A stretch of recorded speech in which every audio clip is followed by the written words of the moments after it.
Yo, ladies and gentlemen, what's good? Let me go to the channel.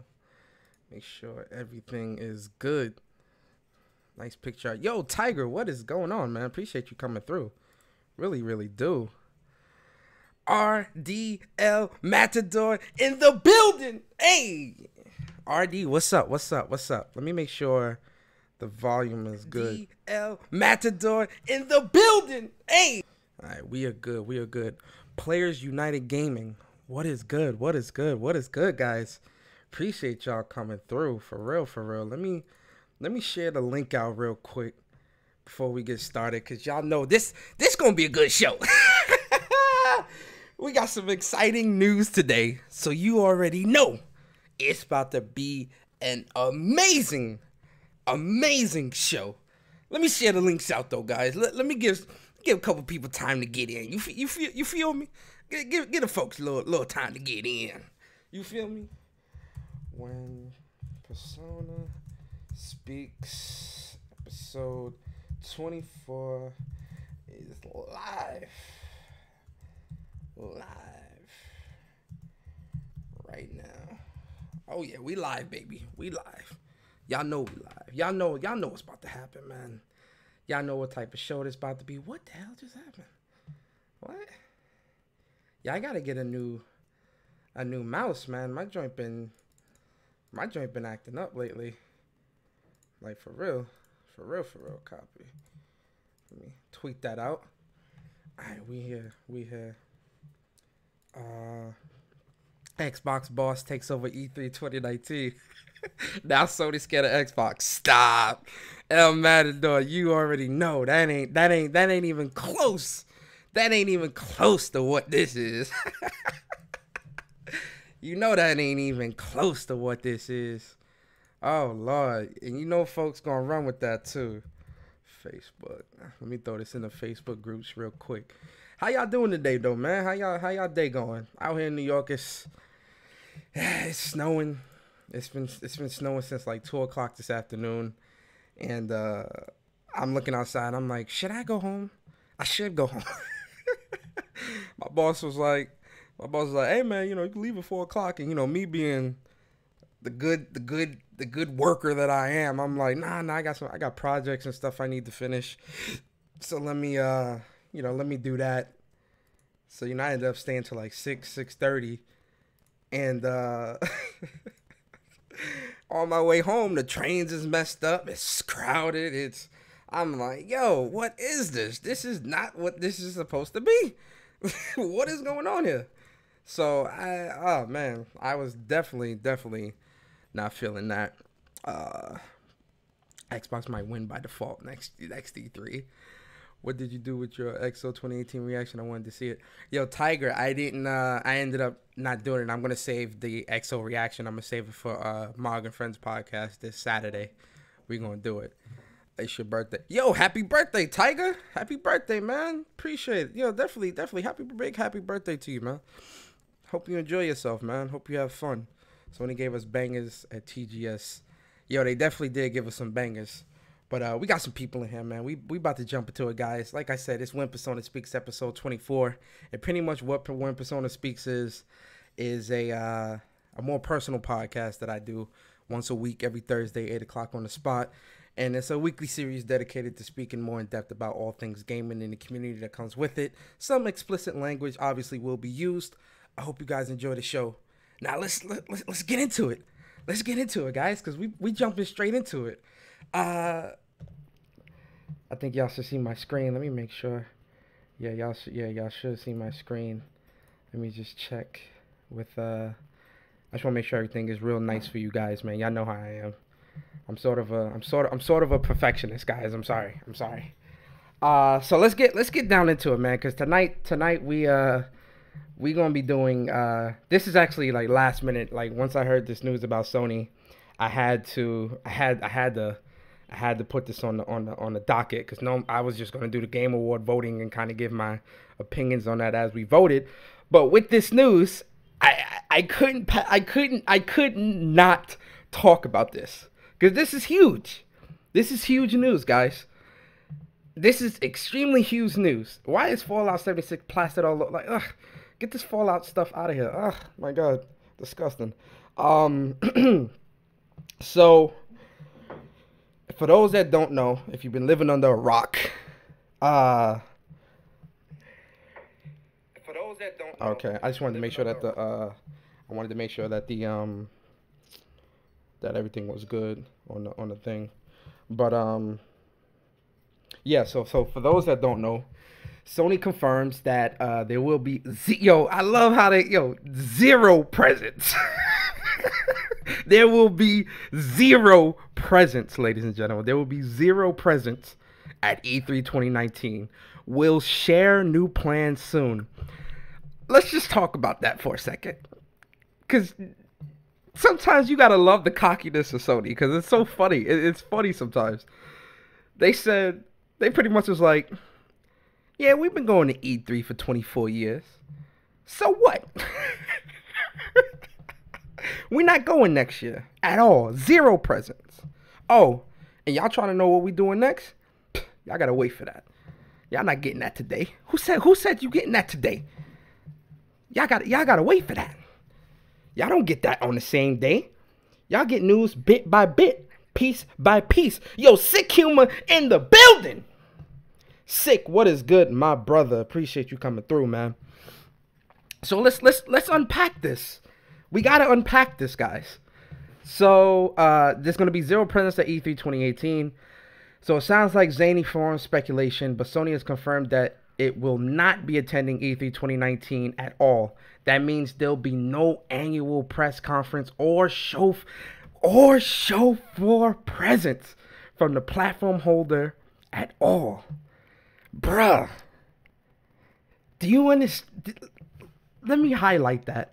Because I need y'all to see that. I need y'all to see. What does it say? No annual. Y'all see my. Oh my God. There will be no annual conference.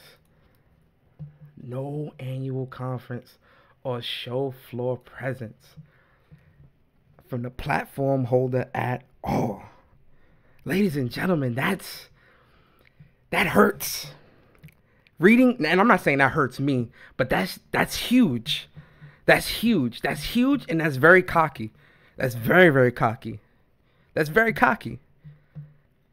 You're not gonna get no conference is one thing. And let's go back to when Nintendo did this. When Nintendo said they weren't gonna be doing annual press conferences anymore, which was like 3 years ago or so. When Nintendo said this, or whatever, what were people saying? Oh, well, Nintendo can do that. But then Nintendo said, we still going to be at E3.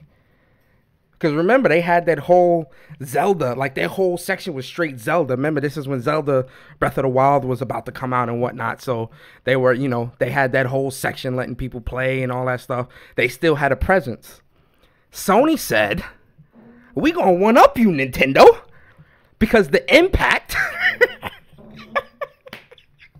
the impact is real. We not having no conference, and we gonna have zero show floor presence. Sony, what you doing? What you doing, Sony? Cause I'm looking at it like Sony, and so in Sony we trust, but you out here making, you doing big boy things. Sony out here looking obese right now. Sony out here looking obese. Yo, Titanfall Princess in the building. What's good, Titanfall? Is Garuda here too? Garuda, what's good? What's good? The arrogance of Nintendo wasn't even a convo when they pulled out too. The goalposts always move. Facts. Yo, Cyber Dragon in the building. Appreciate you, Cyber, for coming through. So, Sony not having a show, not having a presence, and not having a show floor presence or doing a conference. What does this mean? I'll tell you what. I've seen the writing on the wall for a very long time now.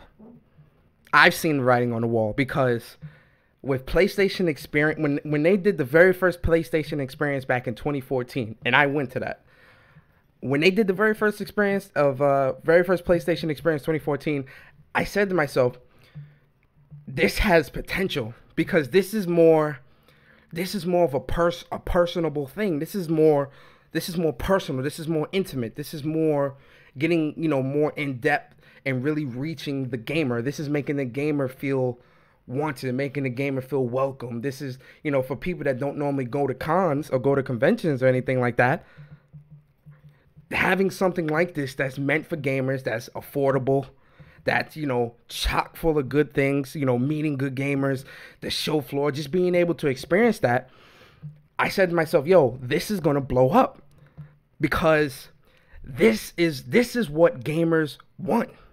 This is Sony is going in the right direction when in terms of doing PlayStation Experience 2020, doing PlayStation Experience period, because it's about the gamer. Yes, you have to please the shareholders, you have to, the press and all those things like that. But PlayStation Experience was something for everybody. PSX was something for it is something for everybody. It pleases the gamer. It pleases press because press can still go. Press can still speak to developers and do all these different things. And it's something that's for the gamer. So when this first started happening, I said, "Oh yeah, this is gonna blow up." And when PSX 2014 was done, I hit Sony up. I said, "Hey, look, you got to keep this going because this is it. This is it right here." Then we had PSX 2015.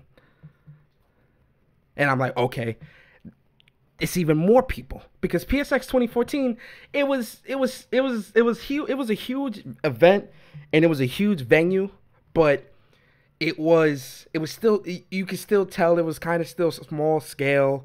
They were still trying to understand how to really do this the right way. There were things that definitely could have been done better at PSX 2014. The way, games were positioned and things like that. Things could definitely have been done better. Fast forward to PSX 2015, they fixed that. They had a whole stadium.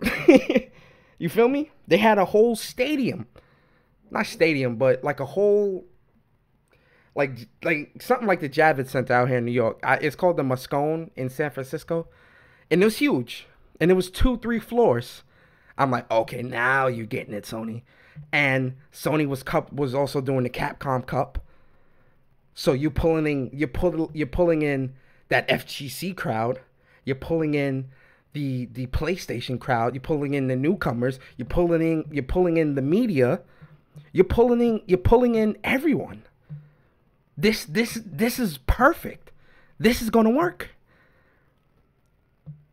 And then fast forward to PSX 2016. When they started doing E3-like announcements at PSX. PSX 2016 is probably the best PSX ever. Because they were doing E3 level announcements there. Remember, we got Last of Us 2. We got it was so much that happened that year. Man, I can't even remember. It's crazy. I'm trying to remember. 2016, they showed us Horizon Zero Dawn gameplay. They gave us release dates for that. I think they announced God of War, or they showed something God of War-ish. There was a lot of huge announcements there. I think we got Final Fantasy 15 or something like that as well. I think so. So with PSX 2016, we're getting E3 level announcements. That Last of Us 2 announcement at the end I'm like, yo, Sony, you dropping E3 level announcements here? Once I seen that, I knew where Sony's focus was going to shift to PSX. I knew this because there's no need for E3. Not saying there's no need for I'm not trying to say E3 doesn't matter because, E3 did, house a lot of, these conferences. But let's face it, You don't need E3 to make announcements anymore. Social media, the internet, word of mouth, those things have killed that. So what does E3 do? They open their doors like, oh, we're going to open to the public now. We want, they're trying to get that PSX experience. They want that because they see that that's a success. Because, again, yes, gaming, in the grand scheme of things, and when we're talking about games and the success of games and sales and stuff like that, it's a very business-esque type of thing. And we get that. But in terms of what Sony is doing, it is ultimately about the gamer. So what do you got to do? You got to keep the gamer happy. And having something like that, PSX, that's easily accessible. PSX is it's on a grand scale, but it's so easily accessible. Anybody can go. Anybody can buy a ticket for $75 for the whole weekend. It's priced and built around the mindset of the gamer, which again is perfect. Why do you need E3? Why do you need a third Sony is cutting out the middleman. Why do I need a third-party platform or a middleman to get the word out there for my games? Sony doesn't need that. They don't need that. They have built their own platform. What is their own platform? PSX. PSX is their platform. They have built a rapport with gamers, with the media, with everyone. Everyone loves PSX. And granted, last year's PSX, that whole couch shit, I'm like, oh, listen. All right, slow it down. That whole presentation last year was definitely dog shit. Let's be real here, guys. The presentation last year was dog shit. But it's still their platform. It's millions of people are still tuned in. Millions. Thousands of people still went. And even if the conference was dog shit, you still got the show floor. You still got the game floor where you're playing all these different games that no one else is going to be able to play. Unless you're there. And you're there with media. You're there with other gamers. You're there with everybody. Sony has built and cultivated their own platform. And then you have Capcom Cup, which Sony has been faithfully backing since the launch of Street Fighter V. And not just Street Fighter V, but you see presented by Sony all over Evo. Presented by Sony. Sony this, Sony that, Sony. Sony has done an amazing job. PlayStation has done an amazing job of remaining business orientated, but then still keeping the gamer in mind. They've done a great job. So you got PSX, you got Tokyo Game Show, where, let's face it, that's a Sony conference. Let's face it. That, majority of the games that's being shown there are coming out on PlayStation. That's pretty much a Sony conference. Tokyo Game Show.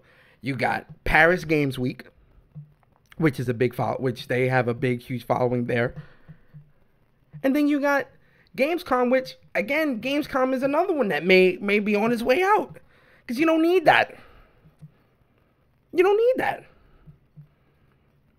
Sony is in a weird position right now. Because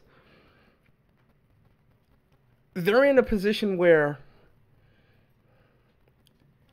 PlayStation is the console to own. It's the console to have. It's got the best exclusives. It's selling the most out of the big three. It's pretty much your everything box. It's got exclusives. It's got the third party deals. It's got the third party games. Sorry, I had to cough. It's got the third party games. It's got the exclusives. It's got, albeit it may not be the most powerful console, but it's powerful enough. And they're doing right by gamers. The impact. Sony the impact of Sony is where is something to not be messed with at this point. Now, granted, as we know from the past, Sony has a tendency of getting big-headed. They get real big-headed. They get real hard-headed sometimes when they get on top. Pause. Where, you know, they start making stupid decisions. I'm looking at this E3. I'm looking at this E3 news, and I'm looking at this as I'm looking at it as three things. One, yeah, Sony's cocky, and rightfully, honestly, rightfully so. Like, let's be real here, gamers. Let's be real here. Like, can you without a doubt sit here and ask yourself, should Sony not be cocky right now? Look at the records they're breaking. They just passed the PS3 in lifetime sales. They had a great year for gaming. They're eating at the Game Awards this year. They had the release of some amazing exclusives this year. They got the release of some amazing exclusives coming out next year. And then we may be getting a PS5 announcement next year. Well, we're going to get into that in a second. So you're damn right they're going to be cocky. And again, rightfully so.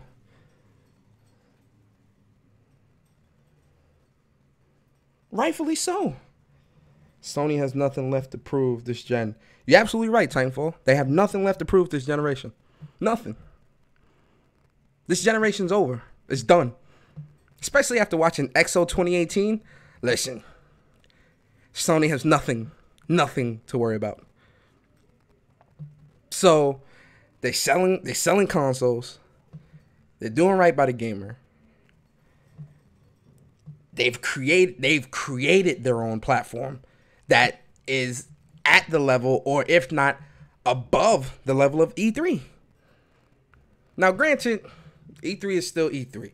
You know, you still got, you know, Ubisoft and EA and, you know, Microsoft and all this other shit. But let's keep it real here.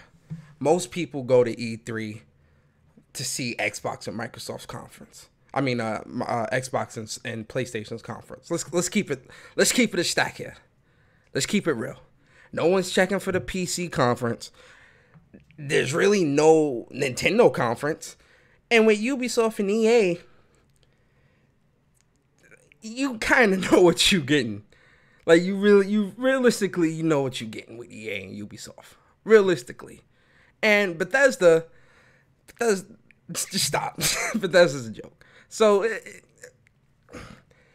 you know what you're getting. Yo, we got Demi in the building. Yo, Demi got reviews in the building. What's good, bro? Appreciate you coming through. So, realistically, Microsoft and Sony, and realistically, Sony is why most people are watching E3, at least this gen. I say after 2015, I say between 2014 and 2015, most people were watching for both. And I'll even say a little bit of 2016. But I want to say from there on out, most people are watching for Sony. Just look at the impact. Just go look on Twitter. Just go look on Twitter and just look at the people say, I'm not. What's the point of watching E3 for Microsoft? Who's going to E3 for Microsoft? Like, yo, this is going to hurt. This is going to hurt E3, and realistically, this is going to shine light on everyone's inability to deliver. If E3 this year not rocking, you know what it is. You need Sony to be there. That's what you need. All of American publishers, please stop. I just read, yo, EJ, why you be saying that wild, crazy stuff, bruh?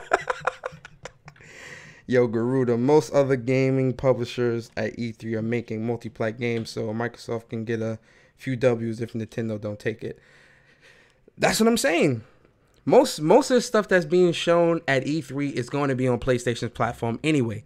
And 9 times out of 10, with the way Sony's been doing stuff this generation at least, A good portion of those games may have a Sony marketing deal anyway. So Sony's still gonna be getting advertising off of other people's stages. Sony's not. It's funny how this is worded because Sony isn't gonna be there, but Sony will be there, if that makes sense. There won't be no kiosks and no conference and none of that. But I guarantee you, on those other stages, when Ubisoft and all these other people showing off their game, they're gonna show some get XYZ on PlayStation for first and all this other stuff. You don't think they're gonna be doing that? Come on, guys. Come on, guys. Come on, guys. Come on. You guys know you know what the deal is, guys. You know what the deal is. This isn't rocket science. And again, it's brilliant. It's brilliant. Because once again, they're gonna be doing their own thing. Next year is gonna be crazy for gaming. Because there's already speculation about, let me go to the rumor. Where's my Twitter? Reset error. Reset. Whoa, what's going on? Reset. Oh my God, what is going on? There we go. Reset. Let me see. Which one was it?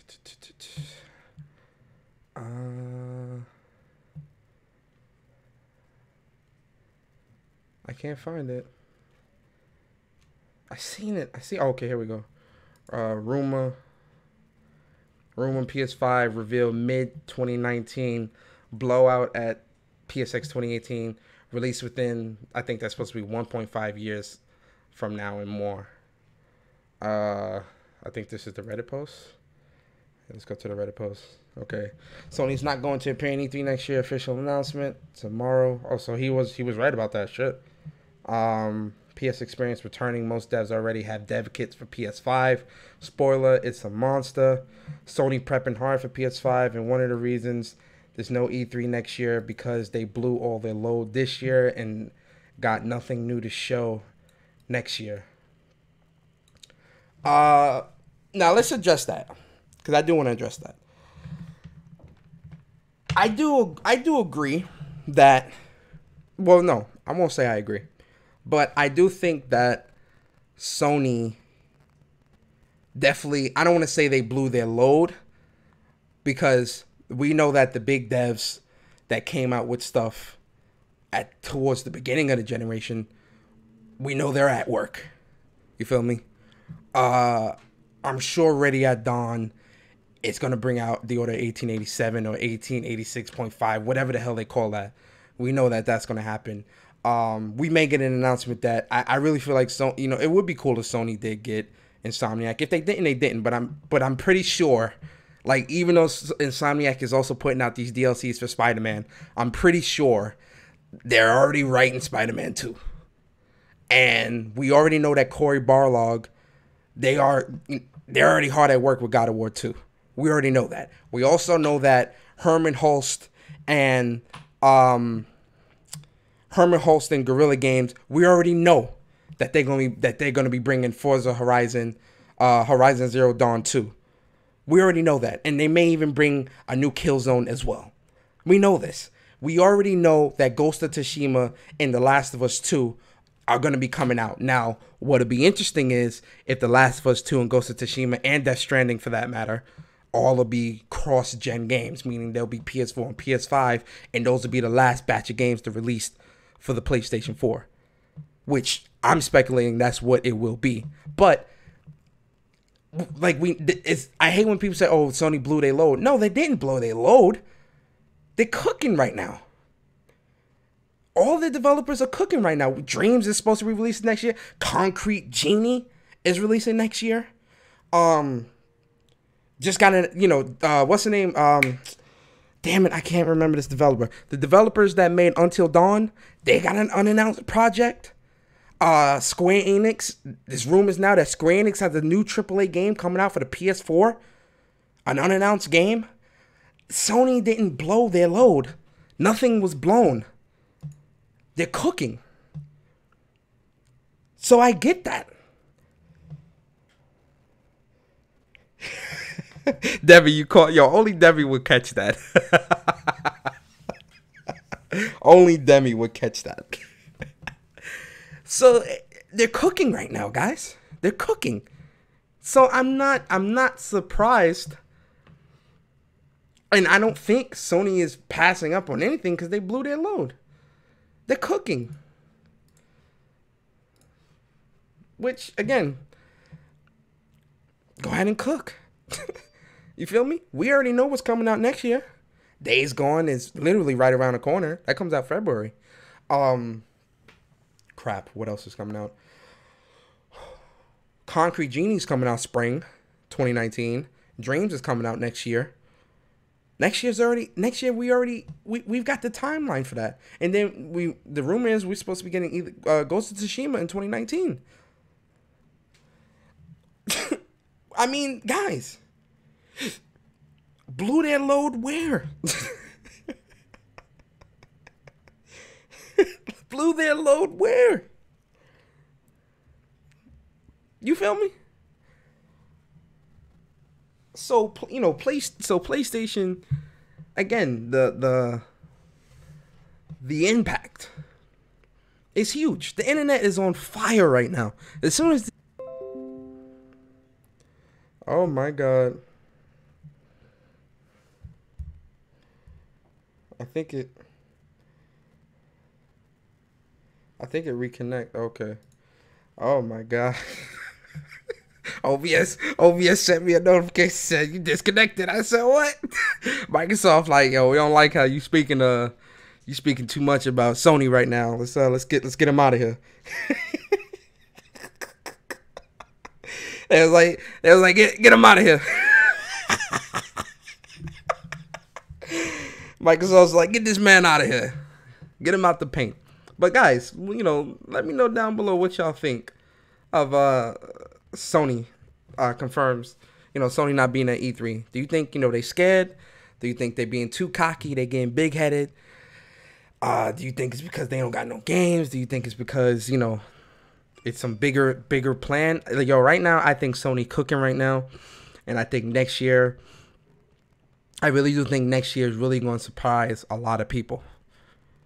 Next year is really going to surprise people because, again, the impact of PlayStation is something not to be underestimated.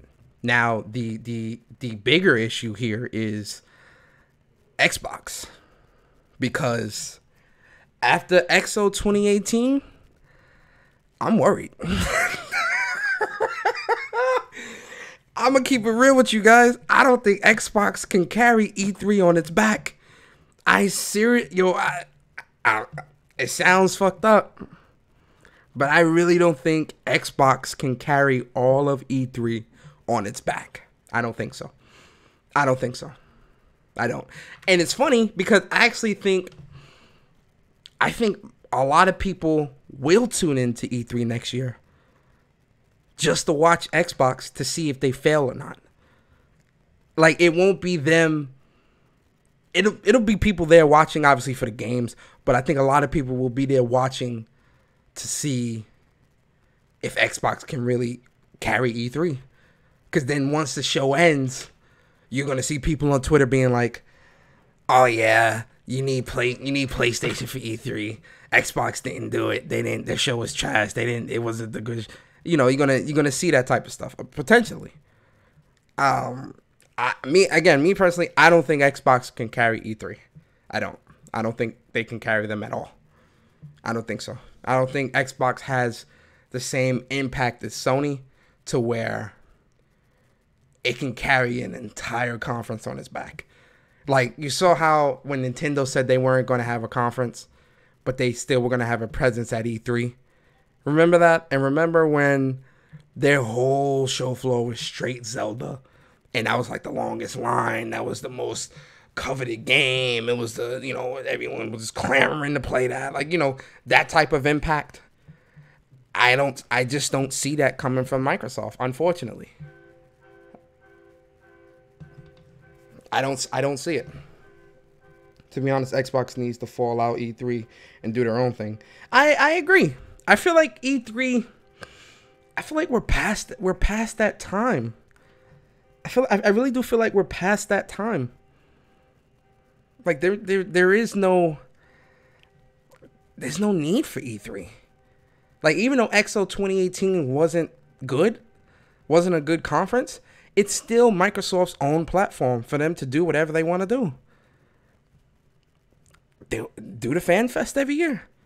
Create your own platform. I'm a firm believer in creating your own path. You know, and this is with anything in life.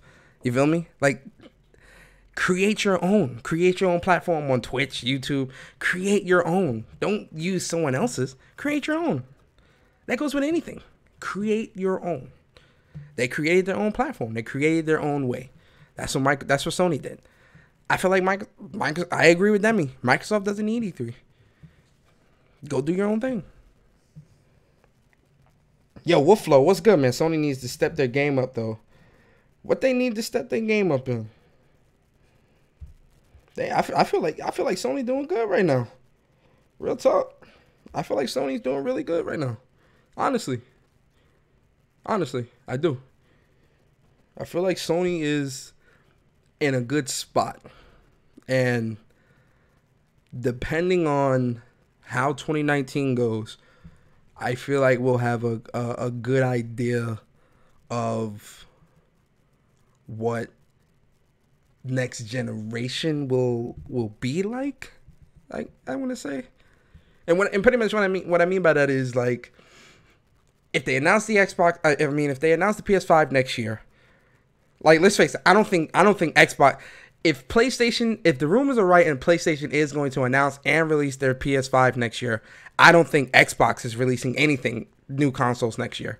I genuinely think Xbox's console is going to release 2020. Now, with the news of this whole E3 no presence and all that, I do feel like we are going to get some type of PS5 reveal next year. Now, is it going to release next year? That's a bit of a stretch. But I feel like I feel like 80%. Now, I say 75. 80 is a lot. I say like 70 to 75% that, in favor of thinking that the console will release next year. I'm 100% positive that we will get a PS5 reveal next year. Now, where? I think it's going to be PSX. I really do feel like they're gonna really stay on the money of being about the gamer. Like, I feel like that's been working for them this gen. Because remember, last gen, one of Sony's biggest problems were they weren't communicating with gamers. They were giving some really great games, but it just didn't feel like they were doing everything by the gamer. Like, the UI was messed up. You couldn't cross-party chat. You couldn't, it was all types of craziness last gen. Like, especially when you look back now and you look at PS4 and what PS4 is doing right. You look back at last gen with PS3 and you're like, damn, man, there was a lot of things missing on PS3 that really wasn't, it really did hurt the console. The cell architecture, which made it hard for third-party developers to develop for the console, and it was just all types of stuff. But they went a step in the right direction with the PS4, and moving forward, they've been all about the gamer this generation, and it has been working tremendously well in their favor. So why ditch that ideology? Why ditch that type of business model? That would be stupid. That would be very stupid, and Sony's not stupid. They're not stupid. So obviously they're going to keep that same mindset. And I really feel like they're going to use, in the building of the PS5, I feel like they're also going to keep that mindset in mind, keep that ideology in mind of being about the gamer. So why not use PSX, a platform that you built for gamers, a convention you built for gamers? Why not use that platform to reveal your next console? Do you understand? And this is why it's so crazy. Do you understand how crowded? Do you understand how packed PSX 2019? If they do a PSX 2019, do you understand how crowded that place is going to be? Do you people understand that? I need you guys to understand this. PlayStation Experience 2019 is going to be so crowded. Like, you might not even be able to move. It is going to be a madhouse next year because everyone's thinking the same thing. They're skipping out on E3. They're going to show the PS5 at PSX. If they announce a PSX next year, which I'm pretty sure they will, hands down, it may be earlier in the year, though. It may not be in the December like it normally is. It may be earlier in the year. And if it is early in the year, bet your ass it's going to be crowded. And I'm almost positive that they'll show the PS5. It makes no sense not to. And gamers get to share in the experience. That's so... It writes itself, guys. Like, it sells itself. It's crazy.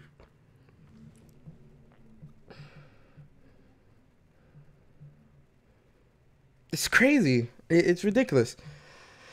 But we'll see, guys. Only time will tell. We're at the end of 2018. I mean, we've literally got a month and a half. Not even a month and a half, like a month and a week left. So, I mean, yeah, it's almost time. It's almost time, guys. Don't worry. Only time will tell. But like I said, let me know in the comments what you guys think. So moving on. The Game Awards 2018. Oh, man. You know, this time of year where we all get to vote for our favorite games of different categories. And we all get mad when our game don't win.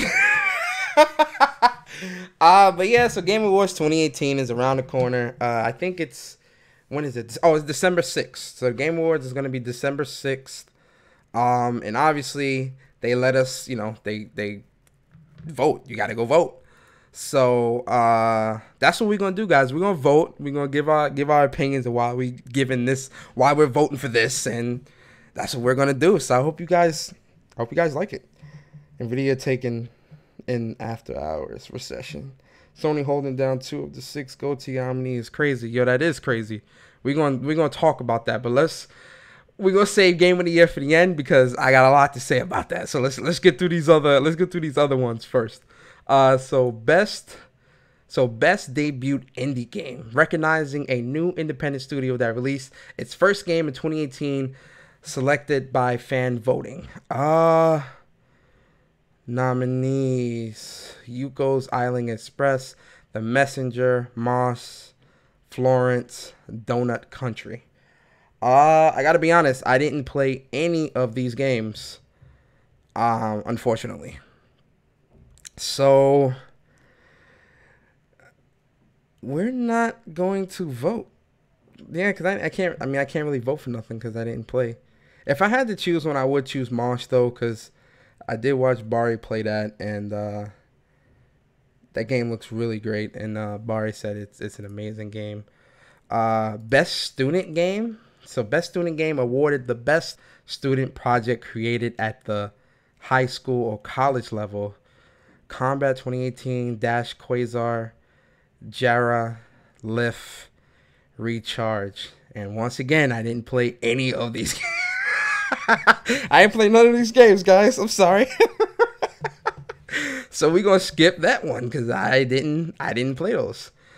Best multiplayer game for outstanding online multiplayer gameplay and design, including co-op and massively multiplayer experiences, irrespective of game genre.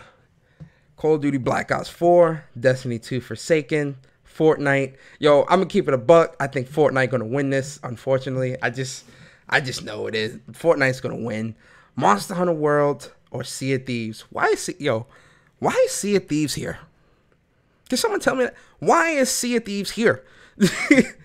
No, this is no. No, Sea of Thieves, you do not belong here. That's an L. Monster Hunter World was amazing. Yo, that game.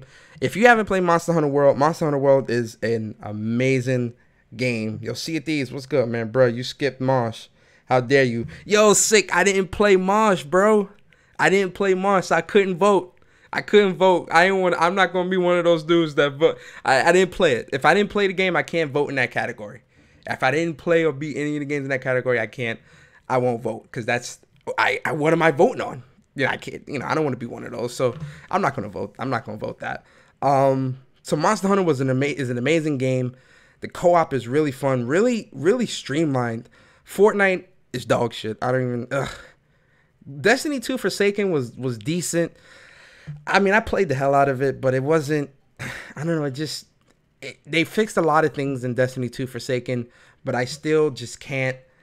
I just can't get over how shitty the game. Like, it just. I don't know. It's just not the Destiny I remember. There still needs to be more with that. So for me, obviously, it's COD Black Ops 4 because, Black Ops is amazing. Confirm vote. Oh, yeah. Tweet. Oh, yeah. There we go. There we go. Back to categories. So we voted for Black Ops 4 for the best multiplayer game. So sports or racing. So best sports or racing game for the best traditional and non-traditional sports and racing game. You got FIFA 19, Forza Horizon 4, Mario Tennis, NBA 2K18, and Pro Evolution Soccer. I feel like, honestly, the tie is going to be a tough game because I feel like Mario Tennis and Forza Horizon 4 are going to be like neck and neck with that. I really, honestly, just to give Nintendo, I feel like they're going to give Mario Tennis, they're going to edge Mario Tennis out. I feel like Mario Tennis is going to be the winner here. But I didn't play none of these games. Snores, close your eyes and pick one and pick one. Close my eyes and pick one. I mean, if I had to choose one that I would want to win, I would want Mario Tennis to win. But again, I didn't play none of these games, so I'm not gonna vote. I'm not gonna vote for that. Best strategy game. So best game focused on real-time or turn-based strategy gameplay, irrespective of the platform. You got Banner Saga 3, BattleTech, Frostpunk, Into the Breach, and Valkyrie Chronicles 4. Okay, now hold up. Now this is where I get pissed off. Where the hell is Octopath Traveler? Where is Octopath Traveler? Yo, are you kidding me? Are you kidding me? So you have a category for best strategy game. So it's a turn-based strategy game. Octopath Traveler is probably, it is the best turn-based strategy game to release this year. Where is that game? Why is Octopath Traveler not here? Yo, that is a huge disrespect to to Square Enix. That is a huge disrespect. That's that game is amazing. I cannot believe that game is not on this list. I seriously cannot believe that game is not on this list. Are you kidding me? Oh no, Jeff Keighley, we gotta talk. Yo, Chuck in the building. Chuck, what's good, bro? Octopath Traveler tried. Yo, sick, chill, bro. What you mean? Octopath Traveler is amazing. Octopath Traveler is an amazing game. Did you really vote for Mario Tennis? I ain't vote, but if I could, I'm not voting for any game that I didn't play. So if I didn't play any games in that category, then I'm not gonna vote. That's how it goes, Chuck. I didn't play. Yo, real talk. I was gonna buy Valkyrie Chronicles 4, but I ended up passing on it. I didn't play no game in this category. So we ain't gonna vote on that, guys. I didn't play no game in that category. Best family game. So for the best game appropriate for family play, irrespective of the genre or platform. Mario Tennis. Yo, they got Nintendo. Yo, I'm about to cut this shit the fuck off. They got Nintendo Labo. Yo, yo, are you kidding me? Yo, real talk, if Cardboard win, I'm cutting Game Awards off. Yo, they got Cardboard up on here as a, yo, listen guys, listen. They got Cardboard up on this damn thing. Are you kidding me? Cardboard? Yo, if Cardboard win, I'm cutting the Game Awards off. If a piece of cardboard wins, I'm cutting the Game Awards off. I'm done. I'm not messing. Yo, listen, guys. can't do it. Yeah, I can't do this. I cannot do this. Yo, my stomach hurt. My stomach hurt. Yo, they really got cardboard. Yo, Jeff Keighley, we gotta talk, bruh. We really gotta sit down and talk. Overcooked 2, Starlink Battle of Atlas, and Super Mario Party. Damn, a lot of Nintendo on here. I didn't play none of these games. It fits the genre. I guess it does fit the genre. I feel like I've been seeing a lot of people. I watched Jack Move, and I watched shout out to Jack Move, shout out to Miss Nia. I watched the video game Her. I watched them play it. This Overcooked 2 game looks pretty cool. Based off what I've seen when I watched them play it, it looks like a game that should win. I'm gonna keep it a buck. It really does look fun, and it's very, very team orientated. So I do like that. But I feel like with this, they probably gonna get. I really feel like. I honestly feel like Labo's gonna win. I'm gonna keep it real. I feel like Labo's gonna win. Labo's definitely gonna win. Like, you're not gonna have this cardboard up on there and it not win. I'm telling you guys, I think Labo is going to win. Yo, man, that's ridiculous. Best fighting game. All right, so best fighting game for the best game designed primarily around head-to-head combat. So we got BlazBlue Cross Tag Battle, we've got Dragon Ball Fighter Z, we got Soul Calibur 6, and we got Street Fighter 5 Arcade Edition. Yo, this is I'm gonna keep it real. This is a very, very hard choice because BlazBlue Cross Tag Battle is amazing. That is an amazing game. Dragon Ball Fighter Z, an amazing game. It had some hiccups in the beginning, but it ironed itself out. And Soul Calibur 6, a long time Soul Cal fan. And I love Soul Cal 6. Soul Cal 6 is amazing. Street Fighter 5 Arcade Edition, I'm like, man, why y'all put this here? Stop this. Y'all playing games. Yo, this is a hard choice, guys. I don't know what to pick. This is hard. Yo, this is hard. Damn. I don't know what to pick. Yeah, I feel like Dragon Ball FighterZ is gonna win. Especially with the movie about to come out. Hell yeah, Dragon Ball FighterZ is about to win. Hell yeah, Dragon Ball FighterZ is gonna win that. This one is hard, guys. This one is really hard. Crap.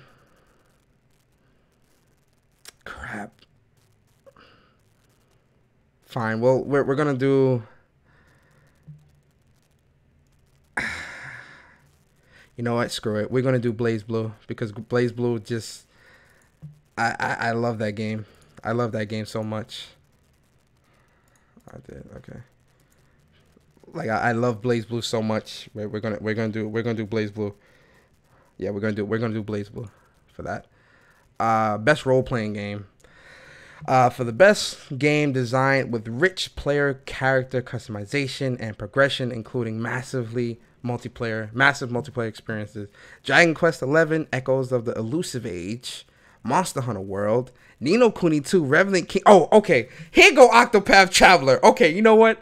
I take my anger back. I take my anger back. Sorry, guys. I'm sorry. I thought it was going to be in another category. I'm sorry. Okay, sorry, Game Awards. Sorry, Keeley. And Pillars of Eternity 2. I'm going to keep it real. This is hard because Dragon Quest XI is amazing. I still got to finish that, though. But it is, from what I'm playing so far, it's an amazing game. Monster Hunter World is, again, amazing.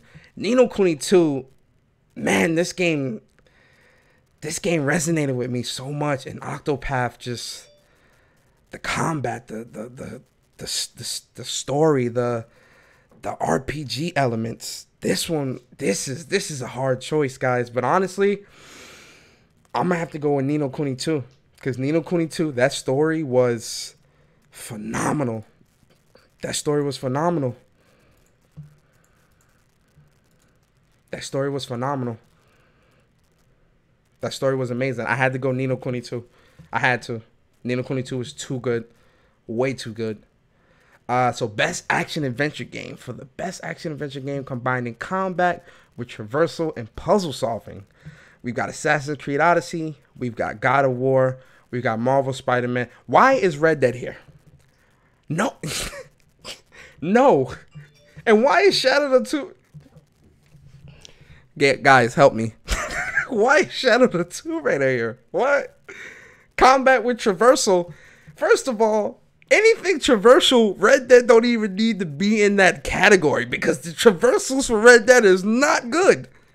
What? Hell no. Why even put that there? Oh, hell nah. Hell no. Most people ain't even beat RDR2 yet. Yeah, it is. Yeah, I guess it's an action adventure. You're right. For this one, though, best action adventure. Honestly, I'm going to get this to Spider-Man. I'm going to get that to Spider-Man. Because Spider-Man, that traversal mixed with the combat is way too good. Way too fluid. Spider-Man has to win that category. It has to. It's too good. Okay, so best action game. For the best game in the action genre focused on combat. So we got COD, Black Ops 4, Dead Cells, Destiny 2 Forsaken, Far Cry 5, and Mega Man 11. Again, this is a pretty easy choice for me. It's going to go straight to Call of Duty. Simple. Best VR AR game, Astro Robot Rescue Mission. I've been hearing a lot of good things about this game. I'm gonna pick it up. I'm definitely gonna snatch this up. I feel like Astro Boy actually might win that. Beat Saber, Firewall, 0 Hour, Moss, and Tetris Effect. Damn, Tetris Effect up there already? This shit just came out. Again, guys, I ain't played none of these games, so we gonna pass on that. Best mobile game, we gonna skip that because I know I ain't played no mobile games. Best independent game, for outstanding creative and technical achievement in a game made outside the traditional publisher system.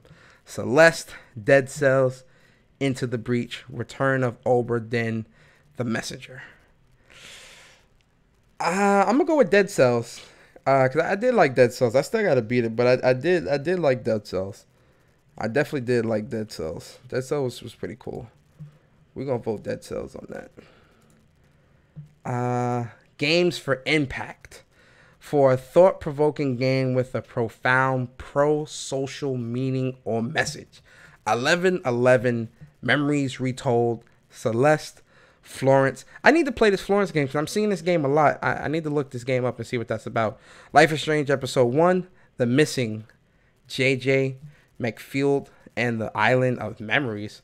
I'm going to give it to Life is Strange 2 because, listen, respect Life is Strange. Life is Strange is probably one of the best Telltale-esque type games or whatever the hell you want to, in terms of impact. Life is Strange definitely gets that. They definitely get that. Best performance. Award to an individual for voiceover, acting, motion, and or performance capture. Brian Deckard as Connor, Detroit Become Human. Christopher Judge as Kratos. Melasati Mahut as Cassandra. Damn, this is the girl that played Cassandra in Assassin's Creed? Damn, she fine. Sorry. Roger Clark as Arthur Morgan. Honestly, Arthur Morgan, he's really good too. I really like him in Red Dead Redemption 2. Like he really does an amazing job. And Yuri Lowenthal as Peter Parker. Oh, this is hard. This is hard because, again, Roger Clark is really good as Arthur Morgan. And Yuri Lowenthal did an amazing job as Peter Parker. But then Christopher Judge as Kratos was just, yo, that was next level, guys. That's like reached into your soul. And I didn't play Detroit yet. Yes, I didn't play yet. Yeah. Oh my God, Persona, you're not a real gamer.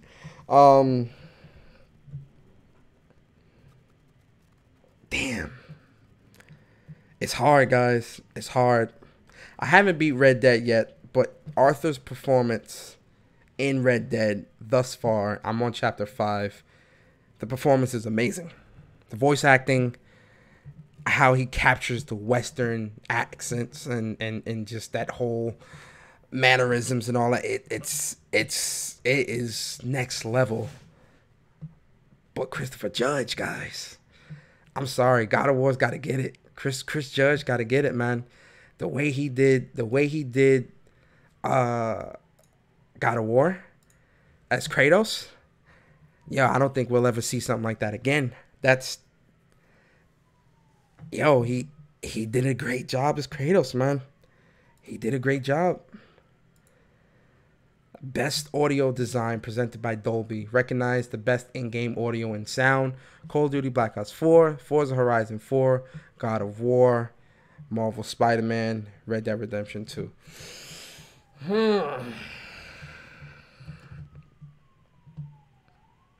This is a good one. This is also a hard one. Roger is Arthur Morgan. Holy shit. Yuri is Peter Parker. Stole the show too.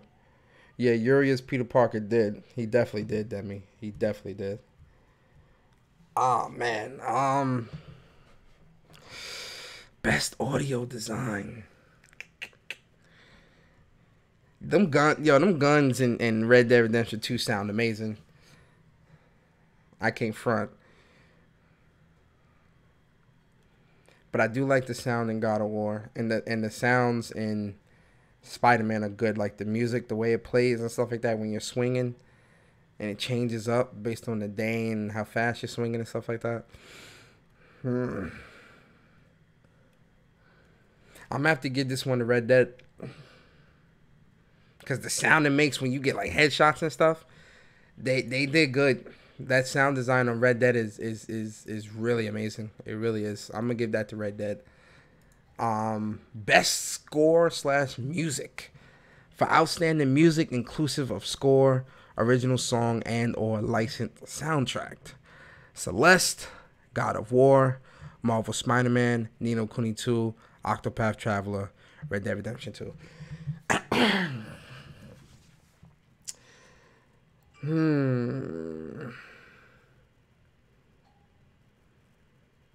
Honestly, I feel like this one should go to Octopath, because the music that plays in them towns and when you're on like the paths and stuff like that, yo, the music for that game for Octopath is amazing.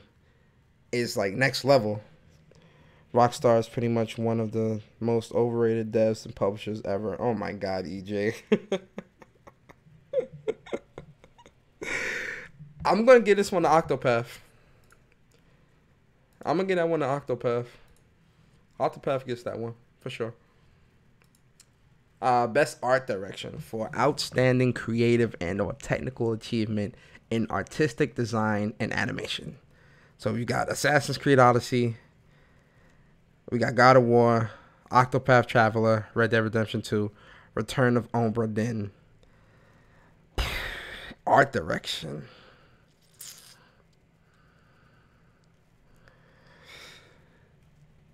This is going to have to go to God of War.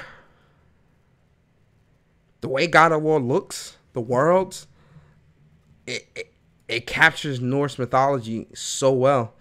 And just the way Kratos looks, his tattoos, the markings on his forearms. Like, yeah, that goes to God of War for sure. That goes to God of War. Best narrative for outstanding storytelling and narrative development. Detroit Become Human, God of War, Life is Strange Episode 1, Marvel Spider-Man, Red Dead Redemption 2. Best narrative. Best narrative. Best narrative, guys. Best narrative. See, this is where the choices get harder. They start getting harder, guys.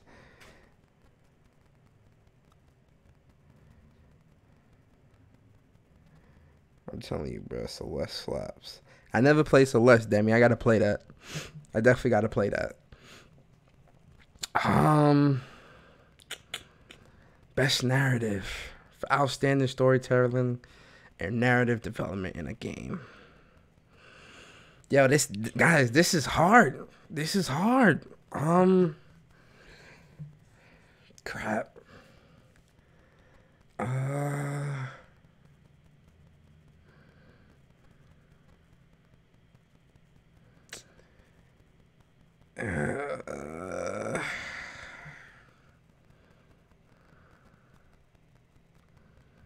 gonna get a.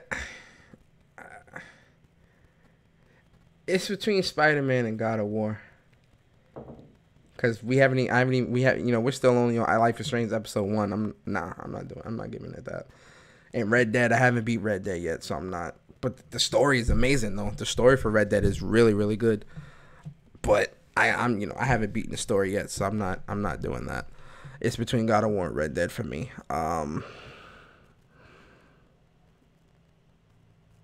The narrative for Spider-Man was so great though. Like the way they captured comic book Spider-Man was just so great, and like all the villains and the characters and the tie-ins, and it works. It works. But then it's like when you see Kratos with his son and the journey and finding out that that Atreus is Loki, and just the narrative for this game is just. This is hard, guys. This is a hard choice. I have to give it to God of War. I have to give it to God of War. I have to give it to God of War, guys. I'm sorry. Best Game Direction awarded to a game studio for outstanding creative vision, innovation, in game direction and design. A Way Out, Detroit Become Human, God of War, Spider-Man, Red Dead Redemption 2.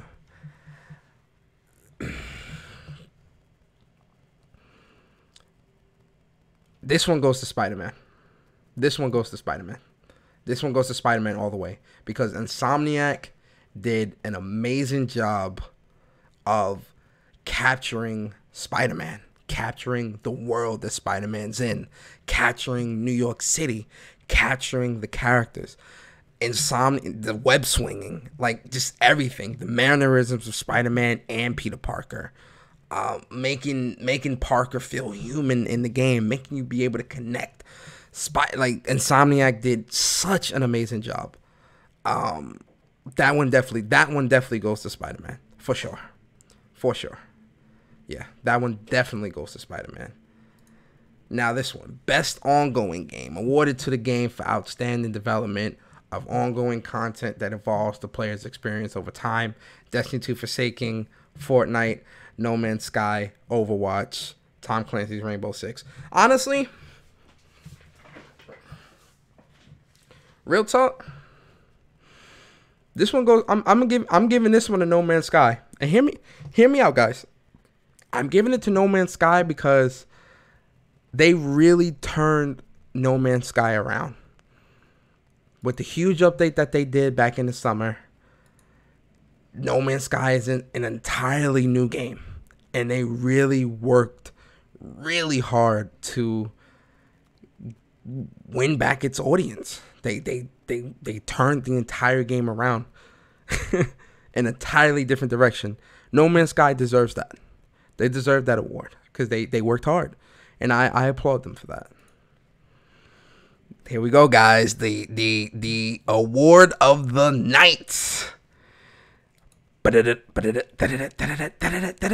Game of the Year award. Recognizing a game that delivers the absolute best experience across all creative and technical fields. The nominees are Assassin's Creed Odyssey, Celeste, God of War, Marvel Spider-Man, Monster Hunter Worlds, and Red Dead Redemption 2. Guys,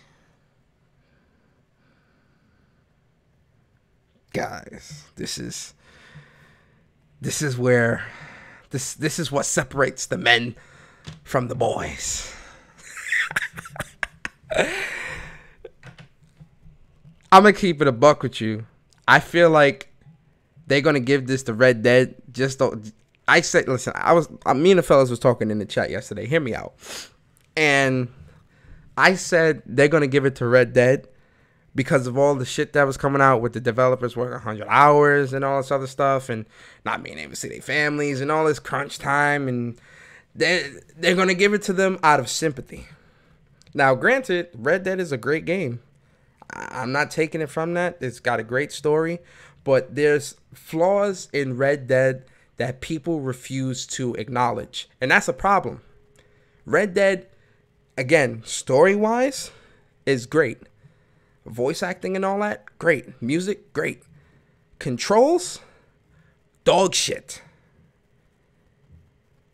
Complete and utter dog shit. That's a huge flaw.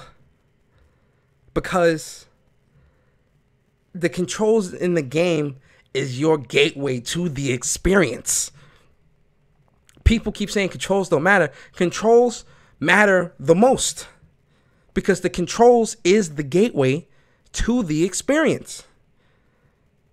So if you can't grasp the controls, or if the controls are clunky or whatever, it affects the experience. I can't give this game of the year for that. That's a huge issue.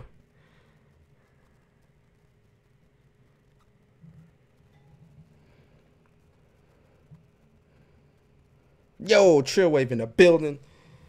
Celeste gets my seal of approval just for making it this far.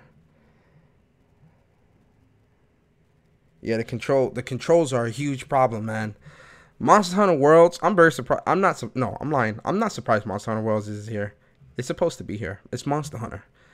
We haven't had a Monster Hunter on PlayStation or any console outside of a Nintendo platform for quite a few years. And this Monster Hunter, they did such a great job on this game. I wish there was a couple more monsters, but it's good. It is a great game, and they are constantly updating the game. So it's a great game. Shout out to Monster Hunter. Shout out to Monster Hunter World. Spider-Man. Spider-Man is, again, a powerhouse. You know, Spider-Man breaking records. It's selling nonstop. It's going to make a killing on Black Friday as well. And it's Spider-Man. Spider-Man is the largest and most profitable Marvel superhero in its existence. Like, Spider-Man is the it character, the most popular, always has been for decades. When they created this Spider-Man game from the ground up and put the love and care into the game, and then the Stan Lee cameo in the game, that touched my heart as a nerd, as a comic book reader, as someone that has followed Stan Lee since I was a kid. That touched my heart. The combat, the relationship between Parker and Mary Jane, Miles Morales, Aunt May, the relationship between Otto Octavius and Parker, the way that manifested into Doc Ock and Spider-Man. Spider-Man just, it exceeds on so many levels. The combat, the traversal, the world, everything about this game is just, it's inspiring, honestly. Especially being a New Yorker. It's so great seeing how Insomniac captures New York. It's amazing. It's great. So Spider-Man belongs there. God of War. God of War, a reimagining of a franchise that's been out since PS2. We've got God of War 1, God of War 2, God of War 3, God of War Ghost of Sparta, God of War Ascension. How can you, and this is the magic of Sony Santa Monica and Cory Barlog. I just named 5 God of War games. How do you make a franchise that's been out for 2 generations of consoles? How do you make a franchise like that seem fresh? like a brand new experience. How do you do that, ladies and gentlemen? How? That is the challenge that Sony Santa Monica was faced with. You had to reinvent a character that was already established. So you had to reinvent him, but still maintain what makes Kratos Kratos. That is an extremely hard task. Very hard, guys. That's not something you can easily do, especially for a game, once again, that's been out for 2 generations of consoles. Sony Santa Monica had an extremely excruciating and tough road ahead of them. And what did they come out with? Arguably the best game to release this generation. Not this year. This is a game-defining generation. I said that wrong. This is a generation-defining game. God of War exceeds from a technical level all the way up to a combative level. The combat of God of War. You have to reinvent everything, reinvigorate everything about God of War. Then you give him a son. You have to make the son not feel like a nuisance. That's another technological hurdle. You have to make the story make sense. You have to make Kratos feel like a father. Act like a father, but then also still maintain who he is. He's understanding how to be a father, to be loving, something that he hasn't had to do since he killed his original family. So you get to see the growth of both of them, because you see Kratos become a father, and you see a son become a son. A kid, well, I should say, a kid become a son, not just a boy, a son. You see a journey between father and son through a world so beautiful, so vast, so amazing. This was the challenge of Sony Santa Monica, guys.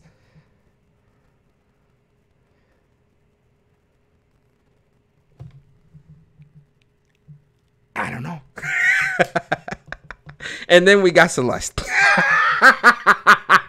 Listen, guys, I ain't play Celeste, guys, so I don't know what the excitement about this game is, but I'm going to keep it real. The fact that it's in the Game of the Year category, I want to play this now so that I can understand what the hell this game is. So we got Celeste, and then we got Assassin's Creed. Then we got Assassin's Creed, guys. I didn't finish Assassin's Creed. Assassin's Creed is great, though. Assassin's Creed Odyssey is really great. I'm loving it so far. It builds off of the foundation of Assassin's Creed Origins, which was also a really great game. It just builds upon that and just expounds upon it, which is great. It's a great game. I love it. So we got Assassin's Creed Odyssey. So what am I voting for, guys? I'm gonna keep it a buck with you guys. I ain't give that long ass speech, but I ain't give that long ass speech for God of War not to vote for it. Y'all thought God of War wasn't getting the vote, guys? Stop it. Stop it, guys. Like, yo, I love Marvel Spider-Man. Spider-Man is amazing on all levels, and I'm not taking that away from Insomniac at all. I appreciate them for putting the time and energy into creating this world of Spider-Man, to create this vision. And I can't wait to play Spider-Man 2. I can't wait to play Spider-Man in DLCs. But God of War, it exceeds on so many levels, guys. It's my game of the year. It's my game of the year, guys. God of War is my game of the year.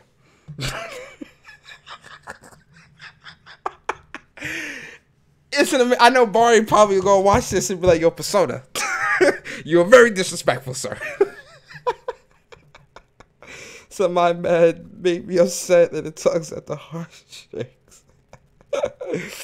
Wolfflo said none of the above. Oh, come on, Wolfflo. I'm sure there's one of these games that you would vote for. Come on, man.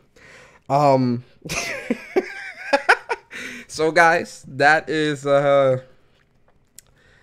all the categories, guys. We got through it. Again, I'm excited. I'm definitely very excited for the Game Awards. I can't wait to see what's up with that. I can't wait to see who wins what. I'm pretty sure there's gonna be some pretty angry folks out there. For me, I'm just gonna enjoy it regardless. Whoever wins,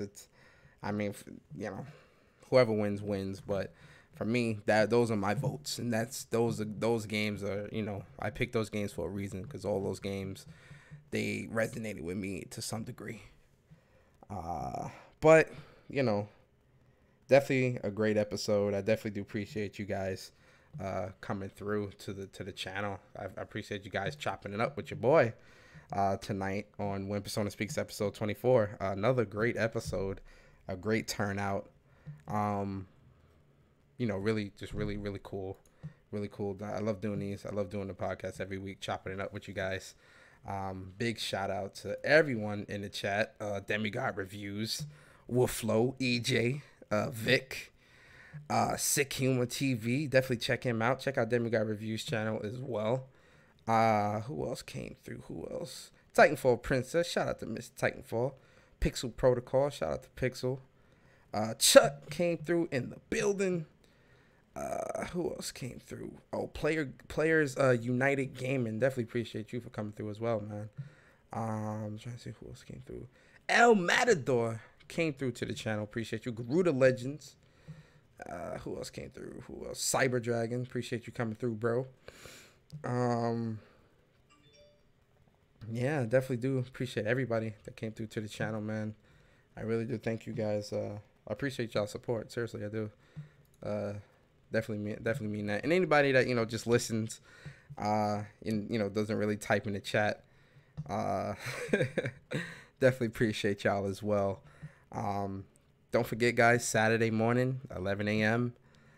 We got Mog and Friends podcast with myself, Demigod Reviews, and Leash. Capiche? That's the Mog crew. That's my peoples, man. Got a lot of love for them. So big shout out to the Mog and Friends crew. Definitely follow the official Mog and Friends Twitter. The link to that is in the description. The Mog and Friends podcast, link to that is in the description as well. Hold up. Let me put this link in the chat for you guys before y'all. Hold up. Copy. Hold on. Guys, make sure you also join the Discord as well. I just put the Discord in the chat. Make sure you guys join the Discord. Join the Discord. Mog and Friends Discord. It's real cool. It's the Mog and Friends Discord. We talk about all things gaming. It's meant for everybody. So PlayStation, Xbox, Nintendo, PC, whatever you play, come through, join up, and talk about games and be a part of a dope community. But yeah, like I said, guys, Mog and Friends podcast. Not Mog and Friends. When Persona Speaks episode 24 is in the books. Make sure you guys like the channel, subscribe if you haven't already. Any newcomers, I definitely appreciate you guys. Mog and Friends, like I said, 11 a.m. Eastern, every Saturday morning. I appreciate all you guys, and we out of here. Y'all have a great night. Be safe. Stay warm. And see you guys Saturday morning.